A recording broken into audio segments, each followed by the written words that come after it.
Hello and welcome back to Kaizen classes. आज के इस वीडियो लेक्चर में हम विंड सिस्टम को आगे बढ़ाएंगे। जैसा कि आप सभी जानते हैं, इससे पहले हमने एक टॉपिक लिया था विंड यानी पवन, पवन सिस्टम यानी पवन तंत्र कैसे काम करता है। हमने उसमें एक टाइप की पवनें पढ़ ली थी जिनका नाम था स्थायी यानी परमानेंट विंड्स। आज हम परमानेंट विंड से आगे की तरफ बढ़ेंगे और उनका नाम होगा मौसमी पवनें, और इसके बाद में हम पढ़ रहे होंगे स्थानीय पवनें। तो चलिए बिना समय गवाए हम काम शुरू करते हैं। विंड सिस्टम में जैसा कि आप जानते हैं, हमने पिछली क्लास में स्थायी पवनों के बारे में पढ़ लिया था। हम एक क्विक रिवीजन कर लेते हैं। अगर हम बात करें कि शुरुआत कैसे की थी, तो शुरुआत में हमने कहा था कि जो पवन होती है, जो विंड होती है, उसके तीन प्रकार होते हैं। हमने तीन प्रकारों पर डिस्कशन किया था। एक को हमने कहा था स्थायी पवनें, एक को हमने कहा था मौसमी पवनें यानी सीजनल विंड्स, एक को हमने कहा था कि वो होती हैं लोकल विंड यानी स्थानीय पवनें। ये तीन पवनों के बारे में हमने बात करी थी। इससे पिछली क्लास में हमने स्थायी पवनें कैसे कैसे चलती हैं, कहाँ पे कैसे लो प्रेशर बेल्ट बनती है, कैसे हाई प्रेशर बेल्ट बनती है, उसको समझ लिया था। और स्थायी पवनों के तीन प्रकार हमने पढ़े थे। एक का नाम था व्यापारिक पवन यानी ट्रेड विंड, एक का नाम था पछुआ पवन यानी वेस्टर्लीज, और एक को हमने कहा था ध्रुवीय पवन यानी पोलर विंड। ये तीन प्रकार के विंड जो हैं, ये एक तरीके की परमानेंट विंड हैं। परमानेंट होने का मतलब है ये साल भर एक खास डायरेक्शन में चलती हैं।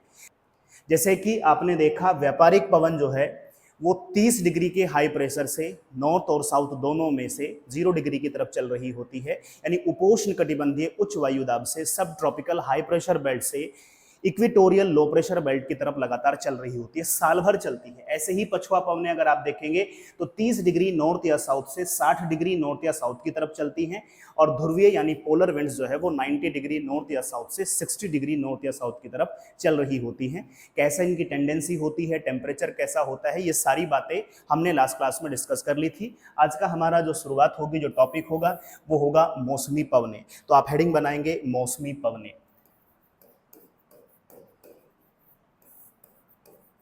मौसमी पवन। अब शब्द से ही क्लियर है, मौसमी पवन के बारे में बात कर रहा है, यानी ये पवन कैसी होगी, ये पवन सीजन के अकॉर्डिंग चेंज होती होगी। तो हम कह सकते हैं कि वैसी पवन जो मौसम परिवर्तित होने के साथ में अपनी दिशा को बदल दे, जो सीजन चेंज होने के साथ में अपनी डायरेक्शन को चेंज कर दे, वैसी पवनों को हम मौसमी पवन कहते हैं। तो हम इसमें लिखेंगे ऐसी पवन जो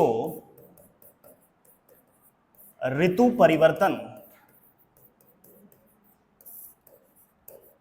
के साथ, ऋतु परिवर्तन यानी सीजन चेंज होने के साथ अपनी दिशा को परिवर्तित कर देती है, अपनी दिशा को परिवर्तित यानी चेंज कर देती है, बदल देती है। ऐसी पवनें कैसी पवनें कहलाती हैं? सीजनल विंड्स कहलाती हैं, यानी मौसमी पवनें कहलाती है। इसकी बात समझ में आएगी इसके एग्जाम्पल से। तो इस पे एग्जाम्पल पे बात कर लेते हैं, कौन कौन से एग्जाम्पल्स इसमें हो सकते हैं।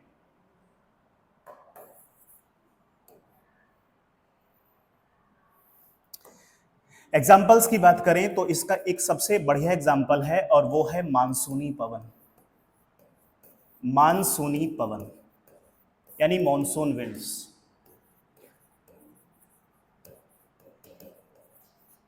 मॉनसून विंड्स, आप सभी को पता है कि जो मानसूनी पवनें होती हैं, चूंकि मानसूनी पवनों का संबंध भारत से भी है, इसलिए आप समझते हैं कि जो मानसूनी पवनें हैं वो सीजन चेंज होने के साथ ही, जैसे ही गर्मी का सीजन आता है, मानसूनी पवनों की दिशा जो है वो भारत की स्थल की तरफ हो जाती है, यानी भारतीय स्थल भूमि की तरफ हो जाती है। और जैसे ही सर्दी का सीजन आता है, यहाँ से स्थल से, भारत की भूमि से ये समुद्र की तरफ चलने लगती है, यानी सीजन चेंज होने के साथ में ही ये अपनी डायरेक्शंस को बदल देती है। अब देखिए मानसूनी पवनों को समझ लेते हैं। मानसून एक अलग टॉपिक है, मानसून को हम अलग से समझ रहे होंगे, पर चूंकि हमें यहाँ पे बात करना है सीजनल विंड्स के बारे में, तो हम छोटा सा एक इंट्रोडक्शन ले लेते हैं, ब्रीफ इंट्रोडक्शन जिसे आप कहेंगे, वो ले लेते हैं मानसूनी पवनों के बारे में, और देखेंगे कि कैसे ये अपनी डायरेक्शंस को चेंज करती हैं। बारी बारी से चीजों को समझते चलेंगे। देखिए, ये भारत है, हम भारत के संदर्भ में समझेंगे। मानसून जहां कहीं भी है वहां पे ये सेम फिनोमेना काम कर रहा होगा। भारत की स्थल भूमि है। एक सीजन की बात कर लेते हैं, सीजन मान लेते हैं कि ग्रीष्म काल का है, यानी समर सीजन है, ग्रीष्मकाल है। आप सभी को पता है ग्रीष्मकाल है तो जो सूरज है वो नॉर्दर्न हेमिस्फीयर में चमक रहा होगा, यानी उसकी सीधी किरणें जो है, परपेंडिकुलर रेज जो है उसकी, वो नॉर्दर्न हेमिस्फीयर में होगी।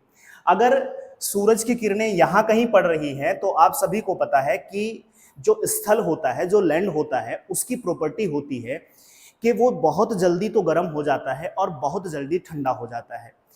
स्थल की ये प्रॉपर्टी होती है, मैंने बताया कि वो बहुत जल्दी गर्म हो जाता है और बहुत जल्दी ठंडा हो जाता है।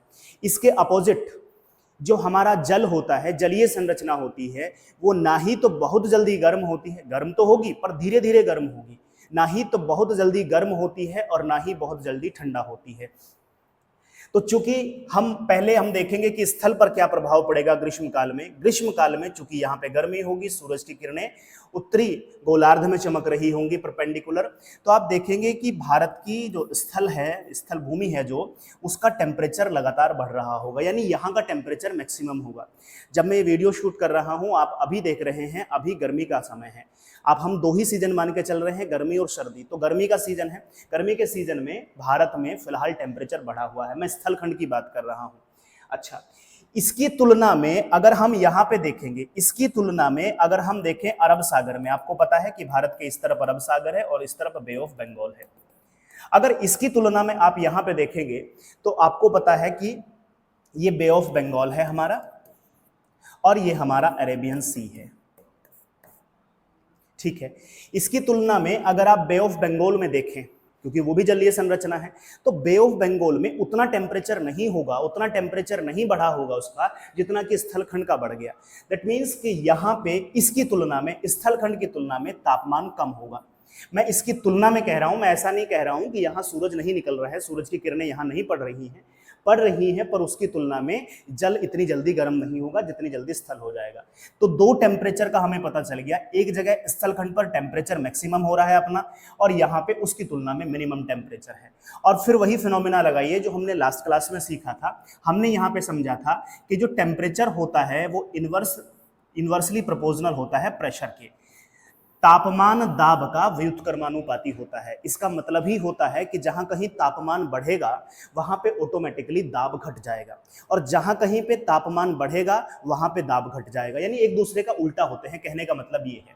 तो आप देख रहे हैं अगर यहाँ पे तापमान बढ़ा हुआ है, इसका मतलब है यहाँ पे लो प्रेशर क्रिएट हो गया होगा। किस सीजन की बात कर रहे हैं हम कर रहे हैं ग्रीष्मकाल की बात। अच्छा, अगर यहाँ पे तापमान घटा हुआ है, इसका मतलब है यहाँ प्रेशर बढ़ा हुआ होगा, हाई प्रेशर क्रिएट हो रहा होगा। तो बस अब हवा के चलने की एक ही टेंडेंसी हमने बताई थी, हवा के चलने का एक ही नियम हमने बताया था आपको, और वो नियम है कि हवा को हाई प्रेशर से लो प्रेशर चलना है, यानी हवा हमेशा और हमेशा हाई प्रेशर से लो प्रेशर की तरफ चलेगी। बस इतना देखना है आपको कि किस स्थान पर हाई प्रेशर क्रिएट हो रहा है और उसकी तुलना में कहां पर लो प्रेशर क्रिएट हो रहा है। तो हमने देखा कि यहाँ पर बे ऑफ बंगाल जो कि जलीय संरचना है, यहाँ पे फिलहाल हाई प्रेशर क्रिएट हो रहा है, भारत के स्थल पर अभी लो प्रेशर क्रिएट हो रहा है। तो आप समझेंगे कि इस तरीके से यहाँ की तरफ हवाएं चलने लगेंगी, ये यहाँ पे ऐसे हवाएं चलने लगेंगी, इस हाई प्रेशर से इस लो प्रेशर की तरफ। और इन्हीं हवाओं को हमने कहा, यही हवाएं हैं मौसमी पवन, इन्हीं को हम मानसूनी हवाएं भी कहते हैं, मानसूनी पवन भी कहते हैं। ये एक फिनोमेना हुआ, और कब का हुआ? ये फिनोमेना बन रहा है ग्रीष्मकाल में। आपको पता है कि जो मानसून शब्द है,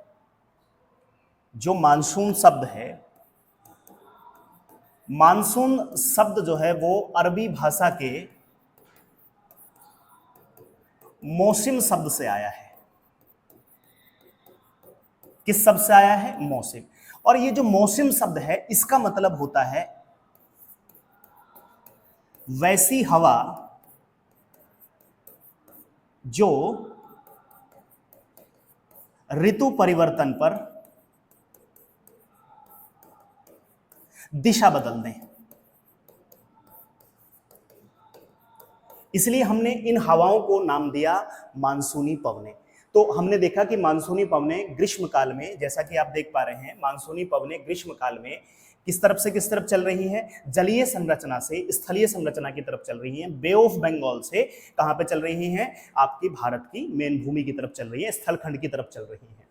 अच्छा, जब आप मानसून पढ़ेंगे तब आप समझेंगे कि बे ऑफ बंगाल की जो शाखा है ये मानसून की दूसरी शाखा होती है। तो एक हमने यहाँ पे समझने के लिए देख लिया इस चीज को। अब ग्रीष्मकाल के बाद में अब आते हैं हम शीतकाल की तरफ। अब हम बात करेंगे शीतकाल की। शीतकाल की अब फिर से हम वही ले लेते हैं कि ये है हमारी भारत की भूमि। अब देखिए क्या होगा इस समय पे, आप समझते हैं कि शीतकाल का यानी सर्दी का सीजन है, यानी विंटर सीजन है। विंटर सीजन में आप सभी जानते हैं कि जो सूरज की किरणें हैं वो परपेंडिकुलरली पड़ रही होती हैं दक्षिणी गोलार्ध में, यानी सदर्न हेमिस्फीयर में सूरज की किरणें परपेंडिकुलर पड़ रही होती हैं, यानी उत्तरी गोलार्ध में टेम्परेचर डाउन हो जाता है। आप सब जानते हैं कि जहां कहीं भी सूरज की किरणें सीधी पड़ेंगी, जहां कहीं भी सूरज की किरणें सीधी पड़ेंगी उस जगह का तापमान ज्यादा होगा, और जहां सूरज की किरणें तिरछी पड़ेंगी कंपैरेटिवली वहां तापमान कम होगा।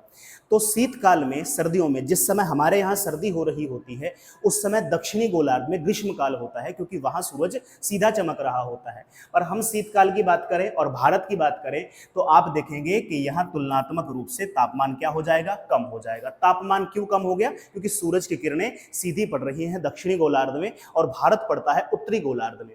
तो यहां तापमान कम है, कब? शीतकाल में। अगर यहां तापमान कम है इसका मतलब है यहां पर कौन सा प्रेशर बन रहा होगा? हाई प्रेशर बन रहा होगा।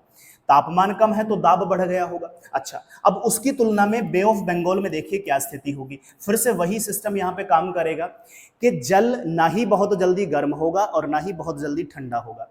अगर यहां पर सूरज की किरणें तिरछी पड़ रही हैं, सीधी नहीं पड़ रही हैं, तब भी यहां का जल बहुत जल्दी ठंडा नहीं होगा। यानी इसकी तुलना में, स्थलखंड की तुलना में यहां का तापमान अभी भी ज्यादा बना हुआ होगा। इसका मतलब है अगर यहां तापमान ज्यादा है, इसका मतलब है प्रेशर कैसा हो गया होगा? लो प्रेशर क्रिएट हो गया होगा। और बस हवाओं के चलने का एक ही नियम है कि हवाएं कैसे चलती हैं? हाई प्रेशर से लो प्रेशर। तो इस हाई प्रेशर से इस लो प्रेशर की तरफ हवाएं चलने लगेंगी ऐसे। तो हमने क्या देखा कि यहां पर हवाएं कहां से कहां चल रही हैं? स्थलखंड से समुद्र की तरफ या जल की तरफ चल रही हैं। तो अब आपने देखा कि जैसे ही सीजन चेंज हुआ ऐसे ही हवाओं की दिशा बदल गई। इसलिए हमने इनको कहा कि ये हवाएं कैसी हवाएं हैं? ये मौसमी हवाएं हैं, यानी मौसम के अनुसार अपनी दिशा को बदल दे रही है। तो एक एग्जाम्पल तो हमने समझा मानसूनी पवनें, एक ज्वलंत एग्जाम्पल है किस बात का? कि वो एक प्रकार की मौसमी पवनें हैं। अच्छा, अब दूसरा एग्जाम्पल ले लेते हैं। यहाँ पे आप वीडियो को पॉज करते हुए नोट डाउन करते चलेंगे, हम आगे बढ़ जाते हैं। अब हम दूसरी बात करते हैं। एक समीर होती है जिसको हम कहते हैं स्थलीय समीर। क्या कहते हैं? स्थलीय समीर। और दूसरा इसी के साथ में होता है समुद्र समीर। समुद्र समीर, स्थलीय समीर और समुद्र समीर की बात हो रही है, यानी land breeze and sea breeze. Land breeze और सी ब्रीज के बारे में बात हो रही है। ये भी एक प्रकार की कैसी पवनें हैं? मौसमी पवनें हैं। जरा देखिए इनको भी एग्जाम्पल के तौर पे। आप वैसा ही समझ लीजिए, आप भारत को ही ले लीजिए। अच्छा, अभी तक तो हमने देखा था ऋतु को। मैं दिन और रात में भी अगर देखूं तो दिन और रात में भी इनकी दिशा परिवर्तित होती है, इसलिए हम इनको मौसमी पवनें भी कहते हैं, दैनिक पवनें भी कहते हैं। ये भारत की भूमि है, ये स्थलखंड है, आप समझते हैं। यहां पे आप देख रहे हैं जल है, ठीक है, अरेबियन सी है। अब आप इसमें देखिए, चलो सीजन के हिसाब से तो हमने पहले समझ लिया मानसूनी पवनों को। अब हम यहां समझ लेते हैं कि मान लेते हैं दिन का समय है, दिन है, डे हो रहा है। अब दिन में क्या होगा? सूरज चमकेगा, स्थलखंड पर भी सूरज की किरणें पड़ेंगी, जल पर भी सूरज की किरणें पड़ेंगी। आप बताइए कौन सा हिस्सा जो है वो ज्यादा गर्म हो जाएगा? तो आप कहेंगे कि स्थल ज्यादा गर्म हो जाएगा। जब स्थल ज्यादा गर्म हो जाएगा तो यहाँ कौन सा प्रेशर क्रिएट हो जाएगा? लो प्रेशर क्रिएट हो जाएगा। उसकी तुलना में जल ज्यादा गर्म नहीं होगा, तो यहाँ का तापमान क्या बना रहेगा? कम बना रहेगा। तो यहाँ कौन सा प्रेशर क्रिएट हो जाएगा? हाई प्रेशर क्रिएट हो जाएगा। अगर इस जगह पर हाई प्रेशर है, इस जगह पर लो प्रेशर है, तो दिन के समय कैसी हवाएं चलेंगी? इस तरीके से हवाएं चलेंगी। यहाँ इस हाई प्रेशर से इस लो प्रेशर की तरफ हवाएं चल रही होंगी। तो ये इनको हम कहेंगे। अच्छा, हवाओं को जब भी नाम आप दें, जैसे हमने व्यापारिक पवनों को देखा था, ट्रेड विंड्स को देखा था, चूंकि वो पूरब की दिशा से चल रही हैं इसलिए हम उनको पूर्वी हवाएं भी कहते हैं, पूर्वी पवन भी कहते हैं, या एस्टर्लीज भी कहते हैं। ऐसे ही चूंकि इनका संबंध समुद्र से है, ये हवाएं समुद्र से स्थल की तरफ चल रही हैं, इसलिए हम कहेंगे कि दिन के समय में, या आप कहिए गर्मी के समय में, समर सीजन में कौन सी हवाएं चलती हैं? तो आप कहेंगे समुद्र समीर चलती हैं। अब आपसे जब आयोग सवाल पूछेगा तो आपसे आयोग सवाल पूछेगा कि बताइए दिन के समय कौन सी पवनें चलती हैं, समुद्र समीर चलती है या स्थल समीर चलती है? तो आप बताएंगे समुद्र समीर चलेगी, जैसा कि आप चित्र में देख पा रहे हैं। अच्छा, इसी के साथ में हम यहाँ पे समझ लेते हैं कि अब रात का समय है। समय कब का है? रात का समय है। रात का समय है, या आप इसी को कह लीजिए शीतकाल है। दोनों ही सिचुएशन हम एक साथ रख सकते हैं, रात का समय है या फिर आप कह सकते हैं कि शीतकाल है। अब फिर से वैसा ही आप बनाएंगे। अब आप देखेंगे रात के समय में चूंकि सूरज की किरणें नहीं चमक रही होती हैं, सूरज की किरणें नहीं पड़ रही होती हैं, तो आप देखेंगे कि स्थलखंड जो है वो तेजी के साथ में ठंडा हो रहा होता है। जैसे कि आप देखते हैं, आप अपनी छत पे जाइए, दिन में सूरज की किरणें होंगी तो कितना ज़्यादा गर्मी लगती है, तापमान बहुत ज़्यादा रहता है। वहीं रात को आप टहलने निकल जाते हैं छत पे, क्यों? क्योंकि सूरज की किरणें डायरेक्ट आपको नहीं लग रही हैं। तो उसकी तुलना में यहाँ टेम्परेचर कैसा हो गया? दिन की तुलना में रात को तापमान गिर जाएगा। अगर तापमान गिर जाएगा तो यहाँ प्रेशर क्रिएट हो जाएगा, हाई प्रेशर। तापमान कम है तो दाब बढ़ गया। इसकी तुलना में यहां का जल बहुत जल्दी ठंडा नहीं होगा, यानी यहां का तापमान कहीं ना कहीं इसकी तुलना में बढ़ा रहेगा। अगर यहां तापमान ज्यादा है तो प्रेशर आप समझ ही सकते हैं कि प्रेशर घट गया होगा, और बस हवाओं को कैसे चलना है? हाई प्रेशर से लो प्रेशर की तरफ। तो इस हाई प्रेशर से इस लो प्रेशर की तरफ हवाएं चलने लगेंगी।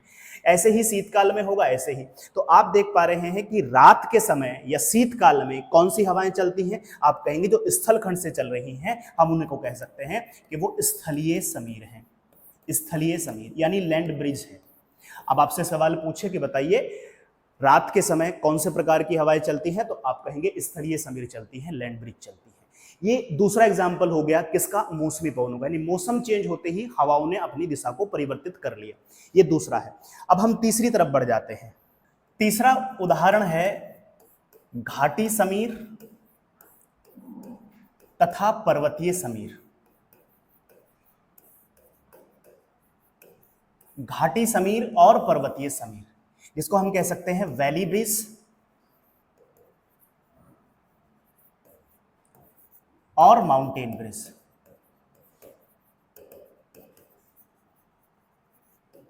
वैली ब्रिज और माउंटेन ब्रिज, ये भी एक प्रकार का एग्जाम्पल है। किसका एग्जाम्पल है? मौसमी पवनों का एग्जाम्पल है। हमारा टॉपिक है मौसमी पवनें।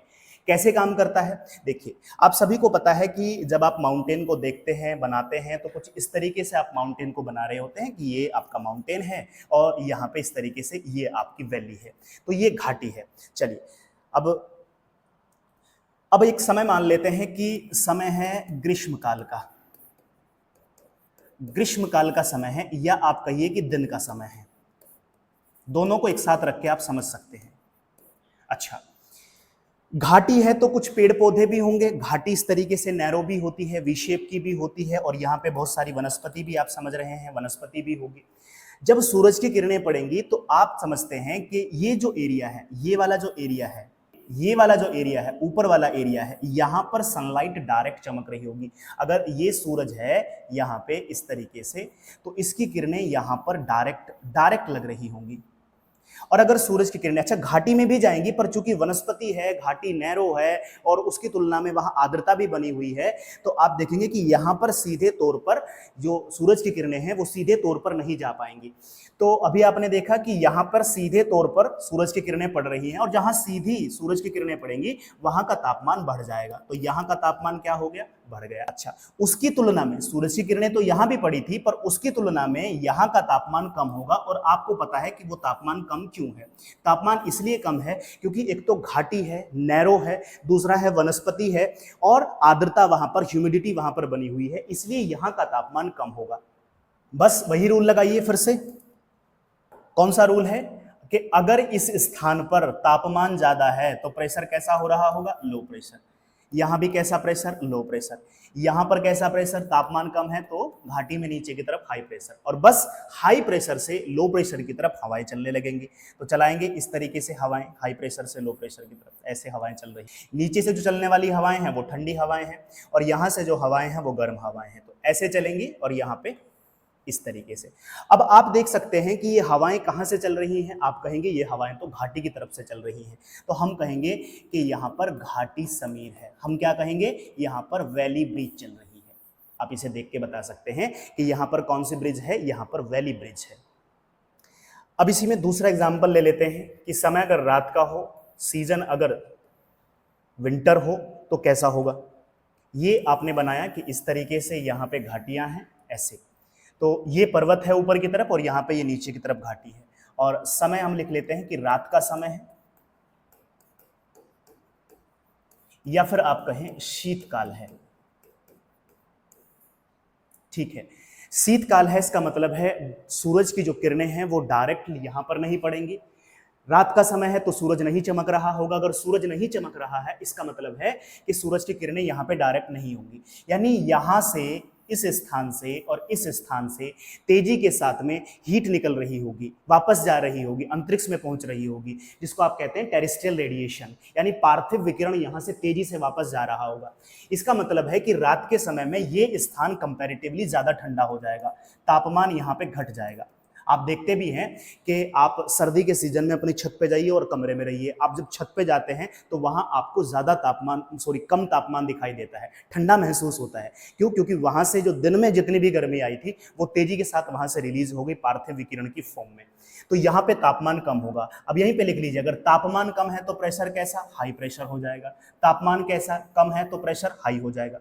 अच्छा, उसकी तुलना में वनस्पतियां यहाँ पे ज्यादा तेजी के साथ में इसको रिलीज नहीं करने देंगी, तो यहाँ का तापमान क्या हो रहा होगा? यहाँ का तापमान बढ़ा हुआ होगा। अगर तापमान बढ़ा हुआ है तो प्रेशर कैसा? Low pressure. बस हाई प्रेशर से लो प्रेशर की तरफ हवाएं चलने लगेंगी, हाई प्रेशर से लो प्रेशर की तरफ हवाएं चलने लगेंगी, और यहाँ से जो गर्म हवाएं हैं वो इस तरीके से यहाँ पे गर्म हवा यहाँ पे ऐसे निकल जाएगी, और ठंडी हवा ऊपर से नीचे की तरफ बैठ रही होगी, ठंडी हवा ऊपर से नीचे की तरफ बैठ रही होगी।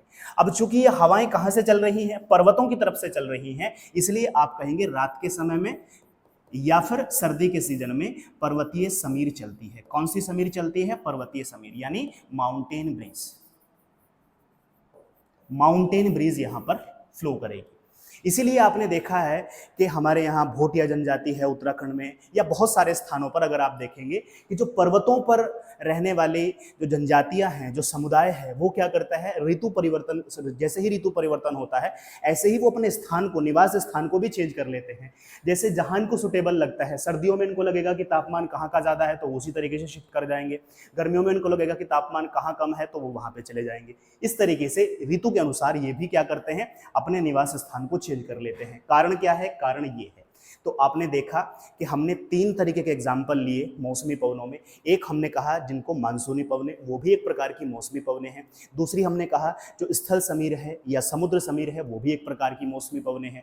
और तीसरी हमने कहा घाटी समीर या पर्वतीय समीर यानी वैली ब्रिज, और जो माउंटेन ब्रिज होती हैं वो भी एक प्रकार की कैसी पवने हैं, वो भी एक प्रकार की मौसमी पवने हैं। ये तीन एग्जाम्पल हमने बताए। कई बार इस तरीके की आपसे एग्जाम्पल्स पूछ सकता है कि गर्मियों के सीजन में बताइए घाटी समीर चलेगी कि पर्वतीय समीर चलेगी।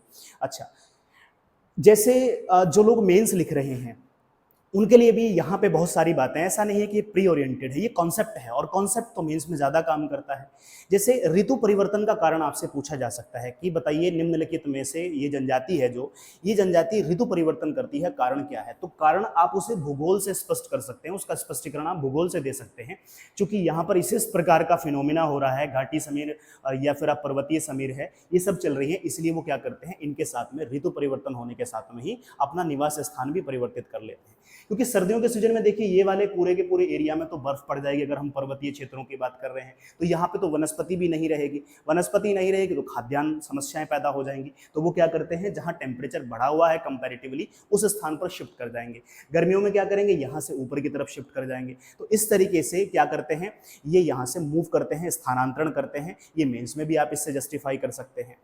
बल्कि हम करने वाले ये हैं कि इस टॉपिक पर प्री और मेन से क्या सवाल बनेंगे, जैसे ही ये टॉपिक कंप्लीट हो जाएगा इसके बाद में हमारा एक हिस्सा और बचता है जिसको हमने कहा था स्थानीय पवनें, लोकल विंड। जैसे ही ये तीनों के तीनों हमारे टॉपिक कंप्लीट हो जाएंगे, इस पूरे टॉपिक के कंप्लीट होने के बाद में हम इससे प्री से क्या संभावित सवाल बन सकते हैं या अभी तक बने हैं उन पे बात करेंगे, और साथ ही साथ अगर मेंस में आता है तो उसकी फॉर्मेटिंग आप कैसे करेंगे उस पर भी डिस्कशन करेंगे, ताकि सभी बच्चों को इससे लाभ हो सके। तो चलिए आज की वीडियो में यहीं तक रख लेते हैं। नेक्स्ट वीडियो में जल्दी ही आपको हम बताएंगे स्थानीय पवनों के नाम, कौन सी पवन कहां चलती है, कौन सी पवन गर्म होती है और कौन सी पवन ठंडी होती है। तब तक के लिए आप जुड़े रहेंगे, पढ़ते रहेंगे। धन्यवाद।